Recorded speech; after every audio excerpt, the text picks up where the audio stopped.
Hello everyone, my name is Brayden, this is Airless Quill 9, and in today's video we are taking a look at the Spellfire Sorcery subclass for the Sorcerer, a new subclass that appears in the Forgotten Realms sourcebook called Heroes of Faerun. In this video we'll take a look at all of the features, talk about the subclass, and I'll give you my thoughts on what is going on with this new subclass. So let's go ahead and get straight to it. So the Spellfire Sorcery subclass is meant for sorcerers who want to wield raw magic.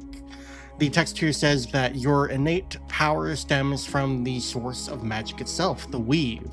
This connection manifests as a rare ability known as Spellfire, and you surge with radiant bursts of this raw magic. Your talent with Spellfire allows you to heal allies, sear enemies, and absorb powerful spells. Wielders of Spellfire tend to have a penchant for wandering. Many travel between cosmopolitan settlements, such as those along the Sword Coast, and wield their magic in service of the common good.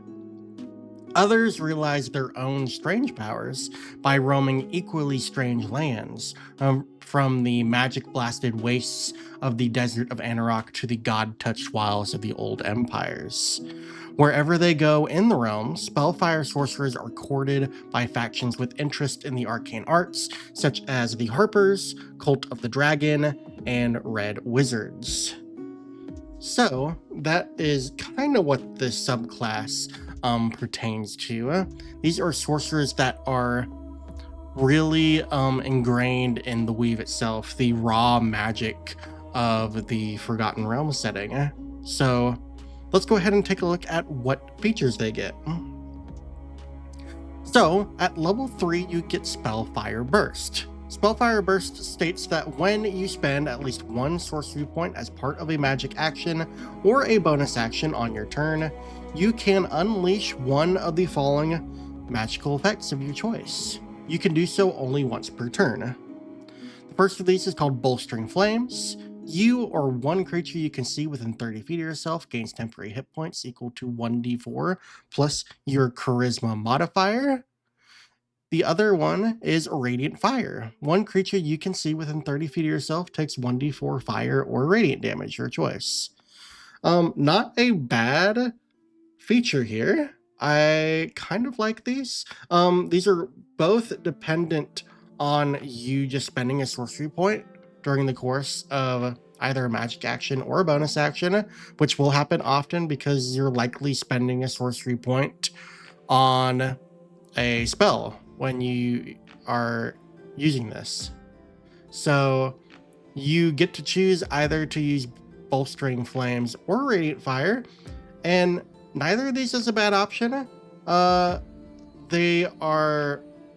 It's very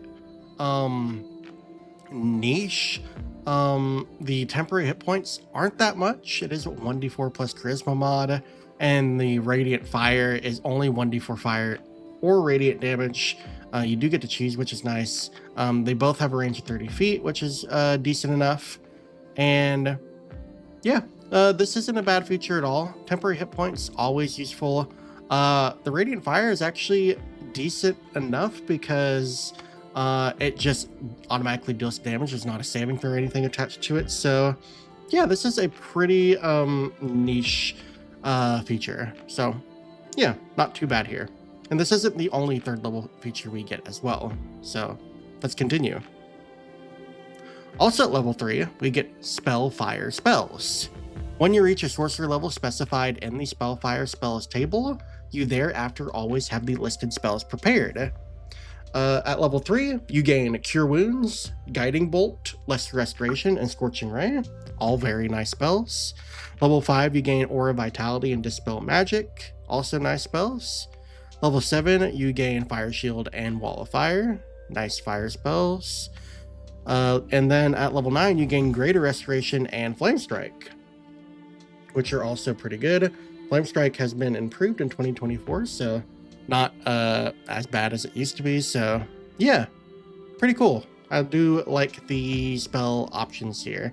And it is nice to see some healing options as well. That's also pretty rare. All right, at level 6, we get Absorb Spells. You always have the counterspell spell prepared.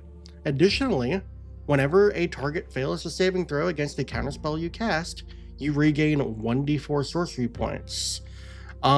This seems really powerful, in my opinion. It is a good feature, I won't lie. It does seem powerful though.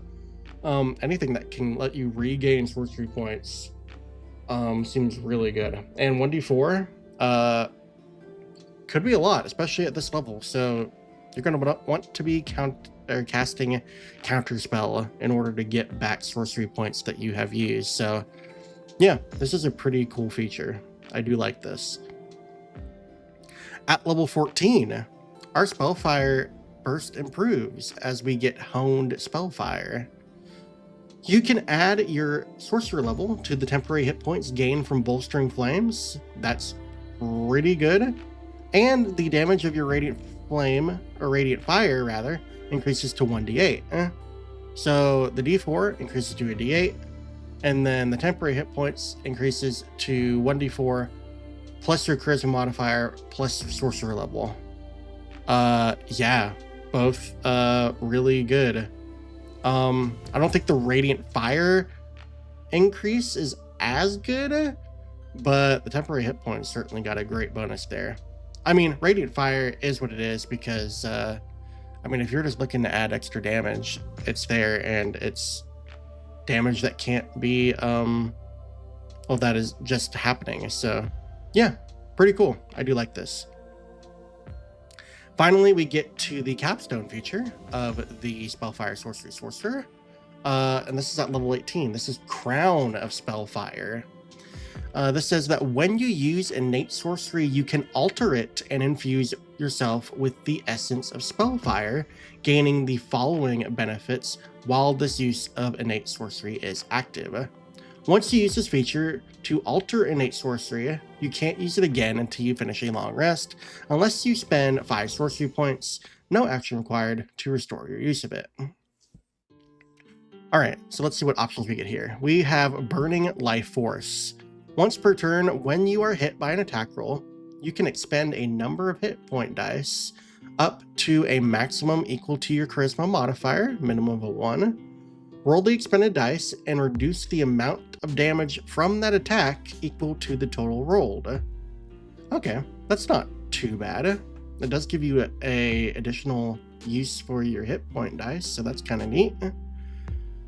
Flight. You gain a fly speed of 60 feet and can hover. Awesome. Spell Avoidance. When you're subjected to a spell or magical effect that allows you to make a saving throw to take only half damage, you instead take no damage if you succeed on the save and only half damage if you fail. You can't use this benefit if you have the incapacitated condition.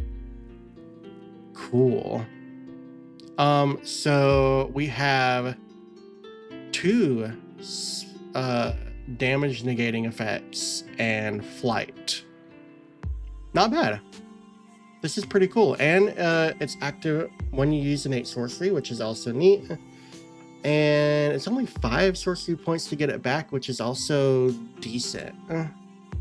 So yeah, this seems like a really good option there as well.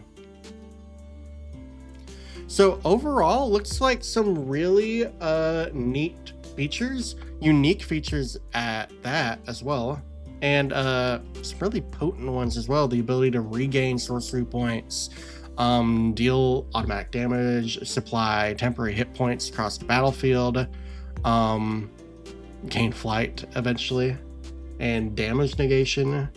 Yeah, this is a pretty decent subclass. Very powerful in my opinion. This is definitely in the top tier for sorcerer subclasses. But yeah, I like it. This is pretty good.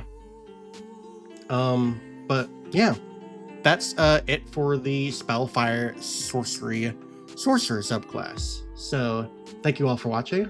Hope you enjoyed this video, and if you did, please give it a thumbs up and subscribe to the channel if you want to see more content like this as we go through the new content in this book. Until next time, thank you all for watching, and I'll catch you all later. Bye bye.